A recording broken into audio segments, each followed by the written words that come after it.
రాష్ట్రం 12వ పడిలోకి అడుగు పెడుతున్న వేళ రాష్ట్ర వ్యాప్తంగా ఆవిర్భావ దినోత్సవ వేడుకలు ఘనంగా నిర్వహించేందుకు ప్రభుత్వం అన్ని చోట్ల ఏర్పాట్లు చేసింది. ఈ క్రమంలోనే వరంగల్ జిల్లాలో జరగనున్న ఆవిర్భావ వేడుకల్లో పలువురు మంత్రులు పాల్గొంటున్నారు. హనుమకొండలో మంత్రి కొండా సురేఖ, వరంగల్లో మంత్రి పొంగులేటి శ్రీనివాస్ రెడ్డి, మూలుగులో మంత్రి సీతక్క ఆవిర్భావ వేడుకల్లో పాల్గొని జెండా ఆవిష్కరణ చేయనున్నారు. అలాగే మహబూబాబాద్ లోని విప్ రామచంద్ర నాయక్, భూపాలపల్లిలో అటవీ అభివృద్ధి కమిటీ చైర్మన్ పొందెం వీరయ్య, జనగామలో ప్రభుత్వం విప్ బిర్లా ఐలయ్య జెండా ఆవిష్కరణ చేయనున్నారు.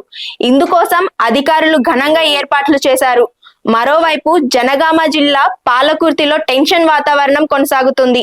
సోమవారం రాత్రి పొంగులేటి శ్రీనివాస్ రెడ్డి తెలంగాణ తల్లి విగ్రహం ఆవిష్కరణ చేయనున్నారు. అయితే ఈ కార్యక్రమాన్ని అడ్డుకుంటామని బిఎస్ఆర్ శ్రేణులు చెబుతున్నాయి. పాత మోడల్లో ఉన్న తెలంగాణ తల్లి విగ్రహం ఏర్పాటు చేయాలని వారు డిమాండ్ చేస్తున్నారు.